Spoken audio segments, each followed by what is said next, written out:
Hey! Welcome to Smash Critic.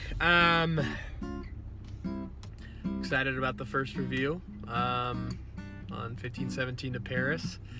I'm figuring out a style in making these videos. So right now it's kind of a cash cab, comedians and cars kind of type deal right now. We might change it to, a director's chair kind of interview kind of type deal.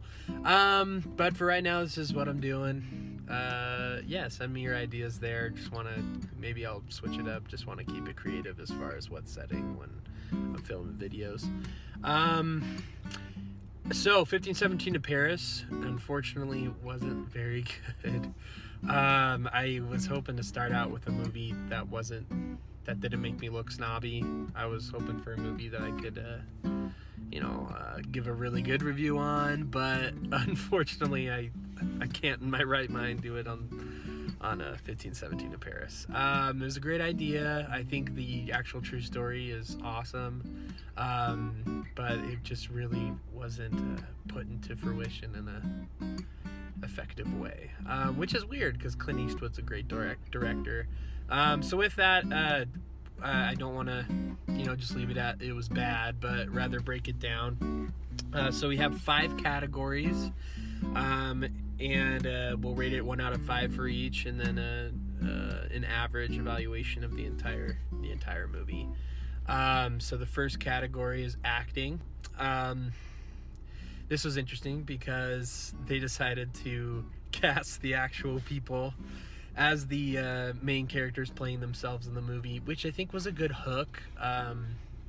I think that's a big reason why people saw it.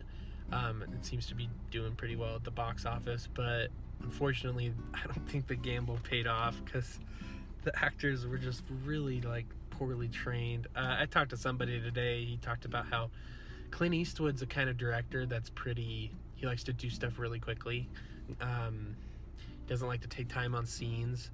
And usually he has fantastic actors. So if that combination with, a director that doesn't really pay attention to detail too much, and actors that aren't very prepared and aren't necessarily actors, it was just a bad combination. The main guy, Spencer, I'm not sure what his last name is, but he's the hero. Everybody knows about him in real life, or he's been on, talk shows with Jimmy Kimmel and Jimmy Fallon, all that stuff. He did a lot better job, I think, than the rest, but even so, just really awkward. Acting, I'd probably give a 2 out of 5. And then character development is the next category. Kind of along those same lines, really unnatural. It was a good idea, and I understand it's based off of a book that the 3 guys wrote together that are portrayed in the movie. It was just not translated on screen in a very natural way. They started out, it's childhood, it's like misfits and disobedient kids, and you didn't really understand why they were being disobedient, and the stuff that their motivations were just kind of unclear. But I think it was a good idea to show them be all irresponsible and then work towards trying to find worth in their life and responsibility and just serving a purpose. And obviously they get to the point where they do become heroes, but not until you have to get through all of these scenes, like them ordering gelato for 7 minutes and flirting with a girl that doesn't lead anywhere, and this European trip that takes up nearly half of the movie that really doesn't serve a purpose or builds character. And for that reason, I'm going to give that another 2 out of 5.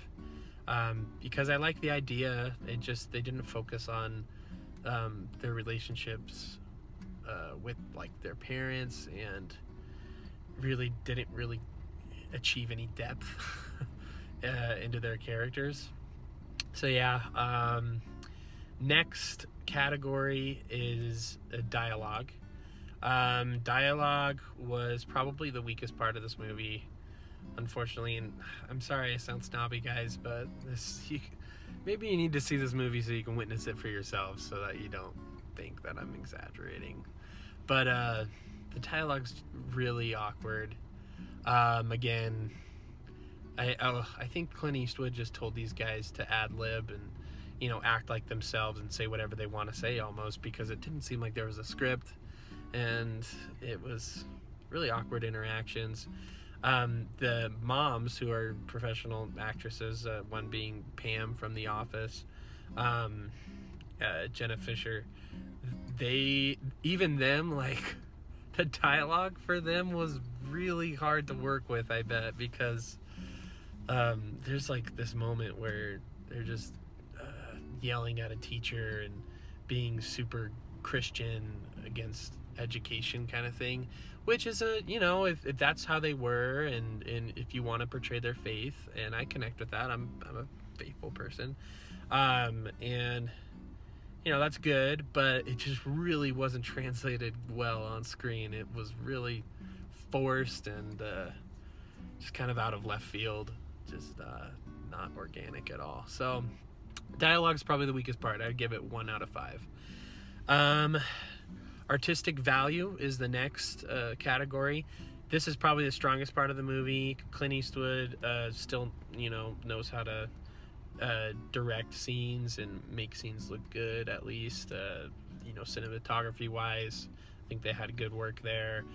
The movie's really pretty, like, to watch. A lot of it takes place in Europe, and the scene that most people, I think, go to see is the climax on the train, and that's pretty well done, I'd say. I think that made it worth it more so.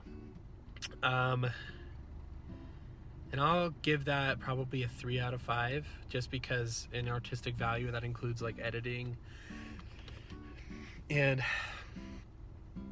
like I said, the movie just doesn't flow really good considering all the other issues. So 3 out of 5 for that. And last category is story. I think this is why most people go to see a movie, is to be grasped and to really fall into a movie story.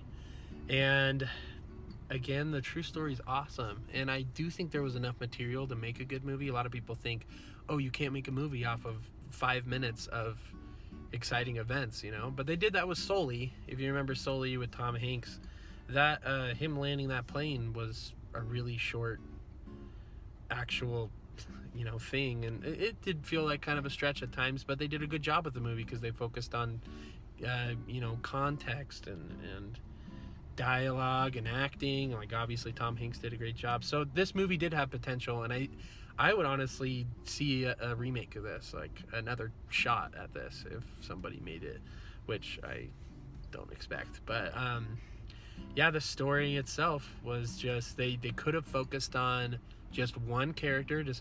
Instead they decided to have 3 protagonists and randomly switch between them, and that didn't really flow well. If you had one main character, I'd say Spencer, because he seems to be the biggest highlight and the inspiration there. Focus on him and his relationship with his mom, maybe a bit with his friends as it's necessary to the plot, and then his inner turmoil, and just trying to find responsibility and purpose in the world and becoming a hero, which he does. And but just imagine those powerful moments that were missed because they decided to focus on other things that didn't have any purpose.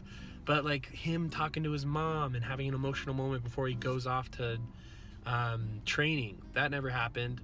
Him seeing his mom right after he's proven himself as a hero and has done such an amazing thing that's hands down inspirational, that doesn't happen. That could have been such an emotional, great moment, but it just doesn't happen for some reason. So the story, I'd give it a 2 out of 5.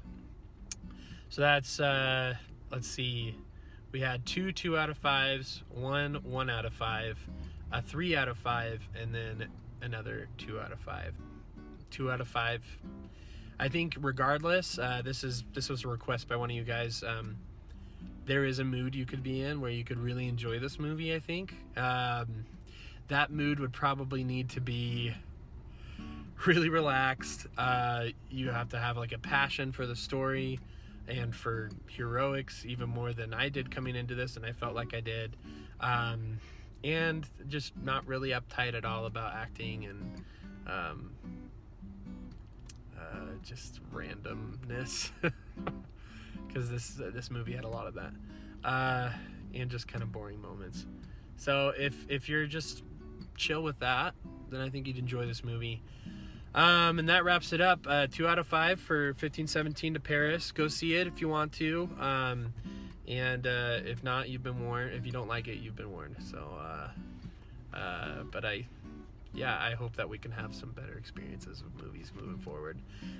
Given that, I'd like some suggestions. So let me know what you're thinking as far as movies coming out in the near future, streaming channels, any movies that you want reviewed on Netflix or Hulu or Amazon Prime. And then lastly, let me know if you'd like to guest host. I'd love to have somebody in the passenger seat, or we could do another setting. But I think it'd be really fun. So let me know. I got a few lined up, hopefully in the near future. But excited about the future. Like, subscribe, and share. And let me know how we can improve this. But and a big shout out to my wife, Shayla, for editing this video and adding in graphics and all the aesthetics that go along with it. Thanks so much. Bye-bye.